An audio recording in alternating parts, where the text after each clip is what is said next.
사도행전 24장 14절부터 23절까지 말씀.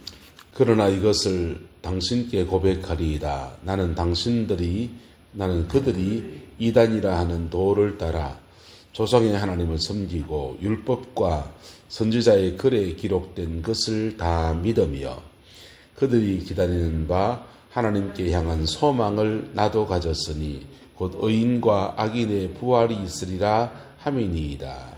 이것으로 말미암아 나도 하나님과 사람에 대하여 항상 양심에 거리낌이 없기를 힘써나이다. 여러 해 만에 내가 내 민족을 구제할 것과 재물을 가지고 와서 드리는 중에 내가 결례를 행하였고 모임도 없었고 소동도 없이 성전에 있는 것을 그들이 보았나이다. 그러나 아시아로부터 온 어떤 유대인들이 있었으니 그들이 만일 나를 반대할 사건이 있으면 마땅히 당신 앞에 와서 고발하였을 것이요. 그렇지 않으면 이 사람들이 내가 공회 앞에 섰을 때에 무슨 옳지 않은 것을 보았는가 말하라 하소서. 오직 내가 그들 가운데 서서 외치기를 내가 죽은 자의 부활에 대하여 오늘 너희 앞에 신문을 받는다 한 이 한 소리만 있을 따름이니이다 하니 벨릭스가 이 도에 관한 것을 더 자세히 아는 거로 연기하여 이르되 천부장 루시아가 내려오거든 너희 일을 처결하리라 하고 백부장에게 명하여 바울을 지켜대 자유를 주고 그의 친구들이 그를 돌보아 주는 것을 금하지 말라 하니라. 아멘. 이 말씀 앞에 오늘 사도 바울의 믿음의 태도가 저와 여러분들이 되기를 예수님의 이름으로 축복합니다. 벨릭스 앞에 사내들인 공회의 사람들이 내려와서 바울 사도를 고발했습니다. 공회 중에 바리새파가 빠지고 사두개파만 왔을 수도 있어요. 왜냐하면 대외적으로 앞에 났을 때는 사두개파가 앞에 나선 이유가 많았거든요. 그래서 사두개파만 내려와서 제사장들만 내려오고 바리새파가 빠졌을 수 있습니다. 어쨌든 그들의 고발은 벨릭스 이 당시에 제도가 문제가 있는 게 입법, 사법, 행정 세 개의 그 부서가 권력 부서가 다 통합되어 있다는 겁니다. 삼권이 분리되어 있지 않고 통합되어서 있는데 법은 로마의 법을 따르게 되어 있군요. 로마의 법은 입법부, 로마에서 정해준 법을 따르고 있으니까 벨릭스는 행정권과 사법권 두 가지를 가지고 있는 겁니다. 그 법대로 치리를 하고 그리고 문제가 생기면 그 로마의 법을 가지고 판결하는 것, 이것이 이제 벨릭스가 해야 될 역할입니다. 근데 로마의 통치 방법은 알렉산더 대왕의 통치 방법을 이어받아서 식민지 문화를 존중하는 거였습니다. 식민지의 종교나 식민지 문화나 자치권을 상당히 존중했습니다. 우리나라의 조선 말기에 보면 양반들이 노비두기를 싫어했다라고 합니다. 노비두기를 왜 싫어했냐? 노비를 두면 먹는 거 자는 거 뭐 다 책임을 져야 되는데 집안에 노비 한둘만 두고 나머지는 소작으로 돌렸다는 거예요. 소작으로 돌리면 자유로운 상태에서 뭐만 거두면 됩니까? 곡식만 거두면 되잖아요. 그래서 그 사람의 생계나 이런 걸 책임질 필요가 없는 겁니다. 중국이가 돼서 먹을 것이 없을 때도 책임 안 져도 되는 겁니다. 근데 양반 집에 한 집에 살면서 중공이가 돼서 먹을 게 없어서 다 산나물 뜯어먹고 뭐 산독이 올라서 풀독이 올라서 벌이 돼도 그거는 그 사람 사정인 겁니다. 나는 뭐만 떼면 됩니까? 세금만 떼내면 되는 겁니다. 그게 이제 로마나 헬라가 제했던 정책입니다. 식민지에서 수탈하는데 정한 세금을 떼가면 되고 그 다음에 굳이 자치권을 가지고서 계속 자치권을 주지 않고 다 억압하면은 그 사람을 다 먹여 살려야 되잖아요. 그런 부분에서 헬라와 로마는 상당한 문화적 존중을 했던 것이고 또 한편에서 보면 굉장히 지혜로운 정책을 펼친 것입니다. 그 바람에 유대나라는 유대나라의 종교인 히브리인들의 신앙인 야훼 하나님을 섬기는 신앙을 지켜갈 수 있었고, 동네마다 시나고게 회당을 세워서 하나님을 섬기는 구약의 전통을 따라 여호와를 섬기는 거 하면 됐습니다. 예루살렘에서는 종교 권력으로서 성전 중심의 제사장들이 권력을 쥐고 있고, 지방에서는 시나고게 회당 중심의 종교 권력들이 그렇게 양분되어서 유대인의 민심을 다독이기도 하고 로마와 부딪힐 때도 갈등을 조정하기도 하는 그런 역할들을 그렇게 해왔던 겁니다. 그래서 벨릭스 앞에 이 사람들이 이제 고발을 하게 되는데, 드둘로를 통해서 고발하는데, 이 사람들은 로마의 행정권에 기대서 지금 얘기해요. 근데 지금은 어떤 시간입니까? 사법부의 시간입니다. 할렐루야. 사법부의 시간이에요. 우리나라 정부도 마찬가지입니다. 민주당이 정권에 반대를 했다. 많이 반대할 수 했겠지. 야당이니까. 그럼 보수당은 보수당대로 통치를 잘 행정권 가지고 있는 것이 어마어마합니다. 입법부가 할 수 있는 역할은 법을 정하는 것, 예산을 정하는 것, 이런 데 동의하는 것, 이런 것들입니다. 그런데 주어진 예산을 가지고 집행하는 권한은 행정부에 있어요. 그래서 행정부가 주어진 예산 안에서 그리고 그 국회에 허락받은 법률 안에서 통치 행위를 잘하면 대한민국 좋습니다. 근데 그 부분에서 갈등이 생기면 정치의 영역에서 풀어야 돼요. 갈등이 생긴 것을 군을 동원해 버리고 계엄을 선포해 버리면 이거는 법률 위반이 되는 겁니다.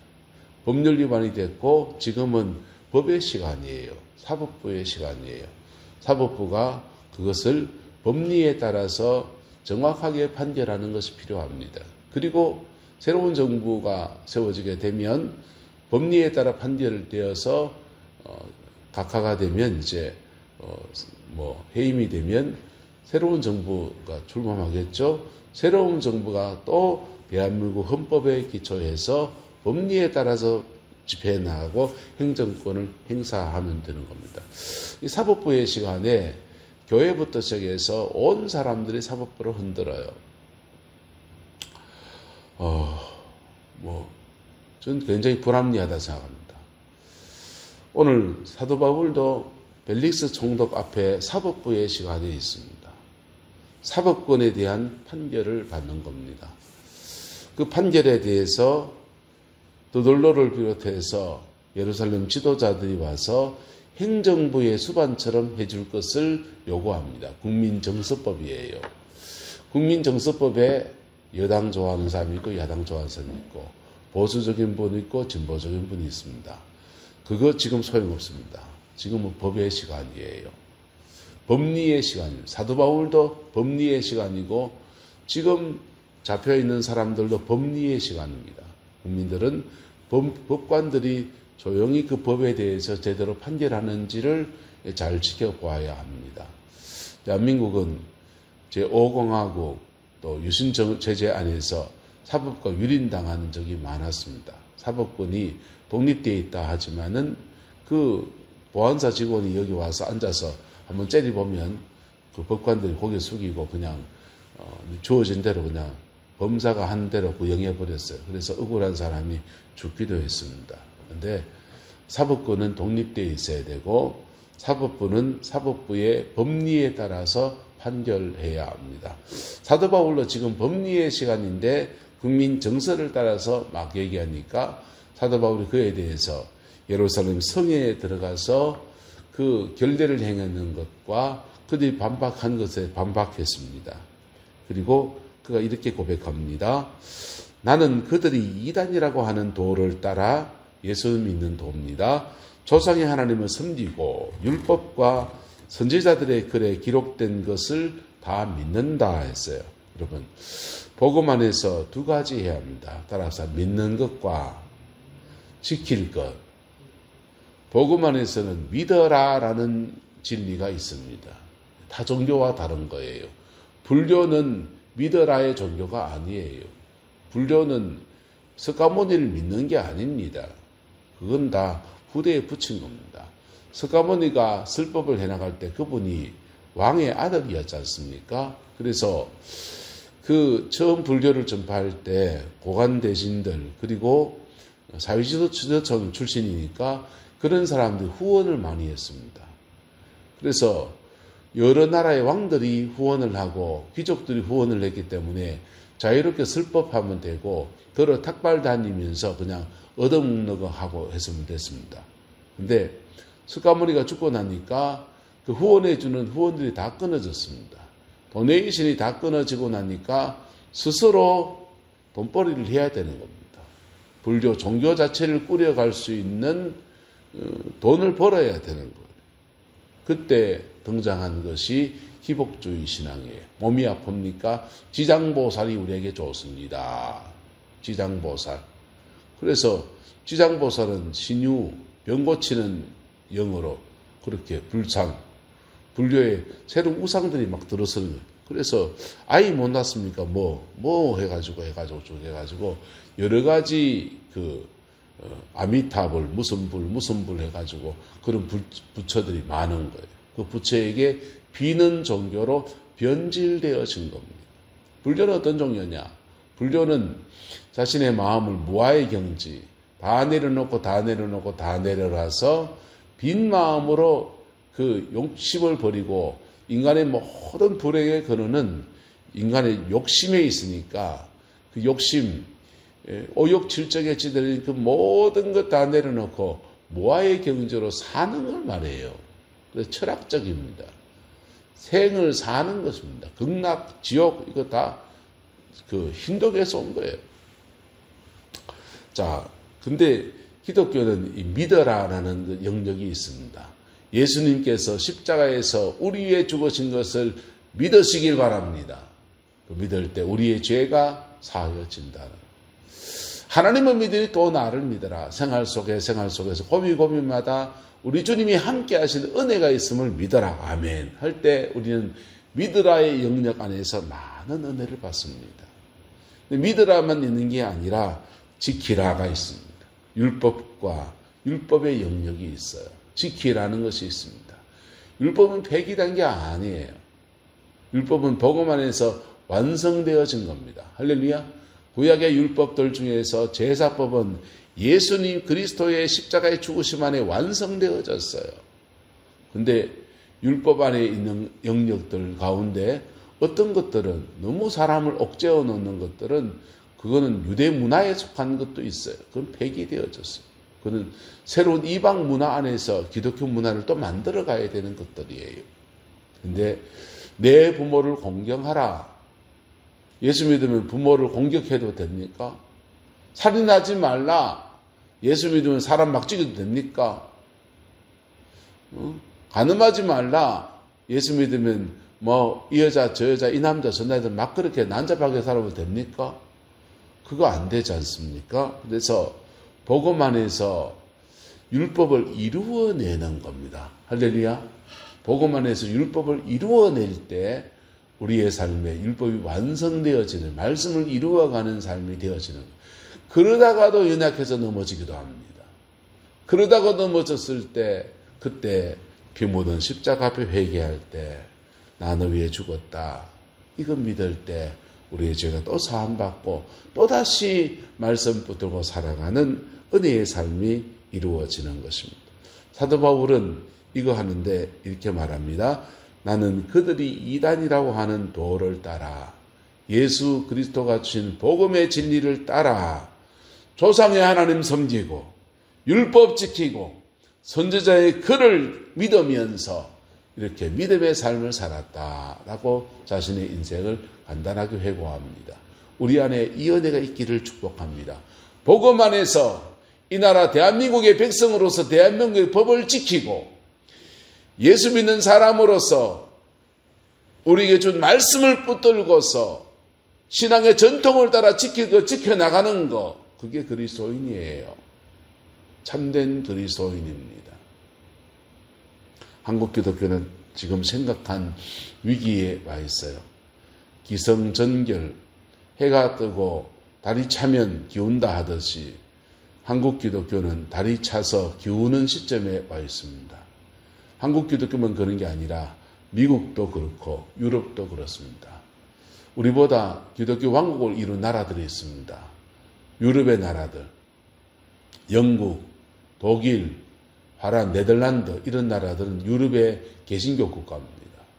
그 개신교 국가들이 복음 안에서 하나님이 축복하시니까 어마어마한 대영 제국이 되기도 하고 국민 소득이 4만 불, 5만 불, 6만 불 막 넘어가고 북해 유전이 터지면서 전 국민이 놀고 먹어도 되는 나라가 됐어요. 그랬더니 그 나라들이 복음을 떠났습니다. 힘든 일 안 하려 하니까 힘든 일 할 사람을 대신 고용해야 되는데 전부 다 이슬람에서 아프리카에서 옵니다. 이슬람에서 돈 벌려고 시리아에서 막 들어와서 그 힘든 일들을 해가면서 돈 법니다. 그러면서 그 사람들 아기를 많이 낳아요. 그러니까 기독교 국가였던 그 나라들이 그 복음의 능력 안에 다음 세대를 세우지 않고 복지국가가 되긴 했는데 돈은 많은데 복음의 능력을 상실해 버렸습니다. 그리고 들어온 이슬람 사람들을 복음 안에서 변화시키고 신앙 안에 세워가고 하는 게 아니라 오히려 이슬람에 잠식되어져 버렸어요. 그게 유럽교의 현실입니다.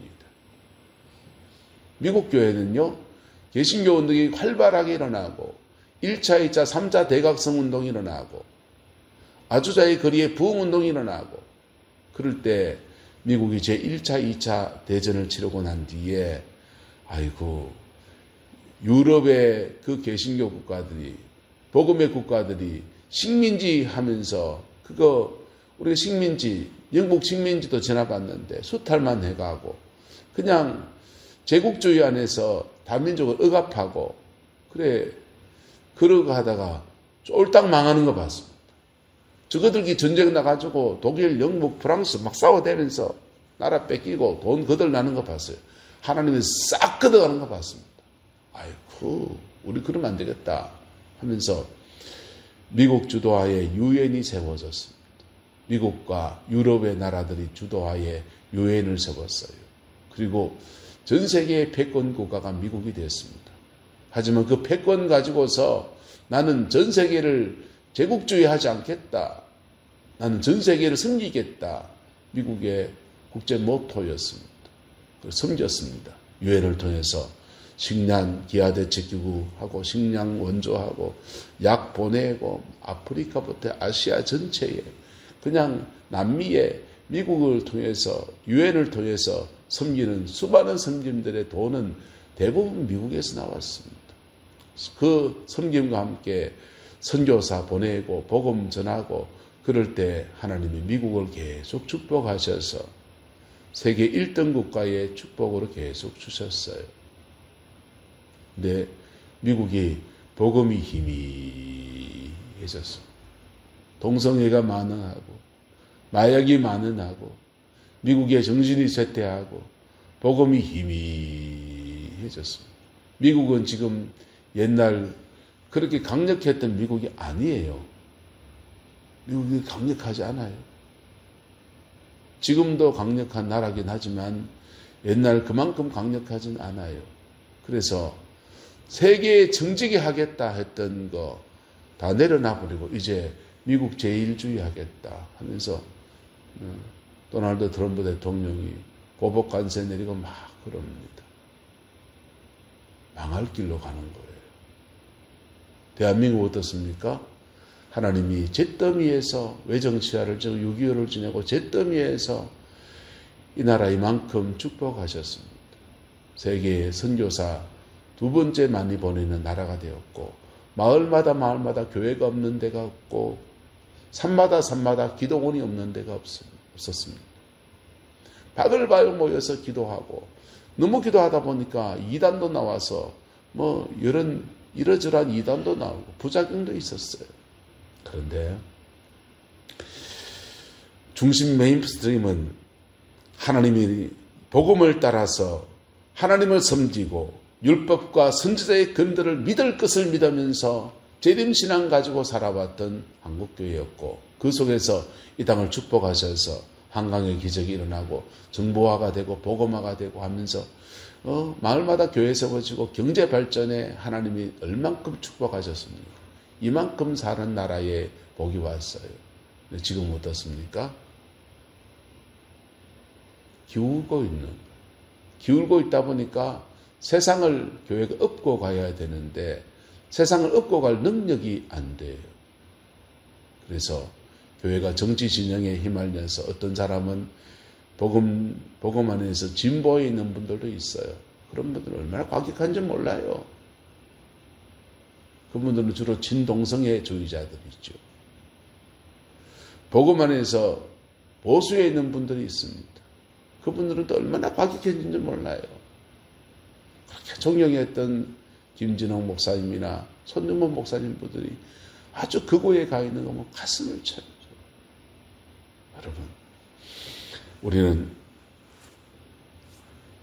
이단이라고 하는 도를 따라, 그 시대는 이단이라는 도였는데 지금은 전 세계의 메인 종교가 되어서 기독교가 됐습니다. 복음을 따라서 조상의 하나님을 섬기고 율법과 선지자의 글 중에 믿을 것을 믿고, 지금 한국교회가 해야 될 건 뭐냐? 정치투쟁 그만하고 겸비하게 우리 자신부터 복음 앞에 서야 합니다. 그리고 정말 에너지를 많이 쏟아야 될 것은 다음 세대입니다. 유럽교회가 왜 그렇게 망했느냐? 다음 세대의 복음을 전할 수 있는 길들을 스스로 다 놓쳐버렸어요. 근데 독일 교회가 그나마 살아있던 것은 그들이 제2차 세계대전을 일으켰던 원흉이었다는 죄책감들 속에서 젊은이들을 해외로 그렇게 많이 보냈습니다. 특별히 크리스찬 젊은이들을 선교지나 어려운 지역에 봉사활동으로 그렇게 보냈어요. 보내면서 그들이 한 2년 정도, 1년 정도 갔다 오면 거의 성자급이 돼요. 우리가 돈 많은 게 무슨 의미가 있는가? 이 돈 가지고 하나님이 나누라고 주신 것이지, 정직의 정신을 가지고 살라고 하는 것이지. 그래서 그 정직의 정신, 세상을 숨기는 두 가지 툴이 있어요, 교회가. 하나는 따라합시다. 정직의 정신. 하나는 복음입니다. 세상을 숨기는 두 가지 툴. 정직의 정신과 복음이 함께 가는 거예요. 미국 교회는 정직의 정신 안에서 가난하고 어려운 나라에 옷 보내고 뭐 보내고 재정 후원하고, 그리고 국가 차원에서 유엔을 통해서 재정 보내고, 정직의 정신, 그리고 전 세계에 복음을 나누는 선교 정신, 복음 정신, 두 가지가 이렇게 우러지면서 두 날개로 이렇게 날아오르는 거예요. 한국교회도 이 본질적 정신을 회복해야 합니다. 할렐루야. 그럴 때 이 민족을 다시 업고 날아오를 수 있는 은혜가 있습니다. 복음이 희미해지고 난 뒤에 망한 나라들이 많습니다. 복음 안에서 역사의 꽃을 너무너무 멋있게 피웠다가 망한 나라들이 있습니다. 소아시아에 있는 7교회에 있는 지역들, 초대교회가 발달했던 그 지역들 폭삭망해버렸습니다. 이슬람한테. 유럽의 교회들 망해가고 있어요. 예. 미국 교회 망해가고 있어요. 미국 사회 전체가 무너지고 있어요. 한국 교회, 한국 사회 같이 무너지는, 다리 차서 기울어지는 그런 모습을 지금 보면서 사실은 피눈물을 흘리게 돼요. 복음 앞에 중심, 하나님의 도를 따라서 하나님 바로 섬기고 말씀 지키고 믿을 것 믿는 본질적 신앙으로 되도록이는 은혜가 있게 되기를 예수 이름으로 축복합니다. 우리부터 그 일들에 나서게 되기를 주님의 이름으로 축원합니다. 기도하겠습니다. 좋으신 아버지 하나님, 한 시대가 가고 또 한 시대가 오는 중에 우리가 역사의 변곡점에 있습니다. 한국교회는 약해지고 세상은 덜꺾고 있는 오늘의 시대 속에서 믿음의 본질을 붙들고 중심을 잡아야 될 교회들도 극자와 극으로 치우쳐 있는 모습들을 봅니다. 주님, 진리 앞에 바로 서게 하시고 이 나라의 사법부의 권위가 바로 세워지게 역사해 주옵시고 바른 판결 이루어져서 이 땅에 공의가 세워지게 역사해 주옵시고 그리고 교회도 이 속에 정신 차리게 해 주십시오. 하나님이 하시는 일들은 때로는 우리의 실체를 드러내는 우리가 얼마나 허망된 모습 속에 있는지를 드러내는 시간들을 지나오는 줄 압니다.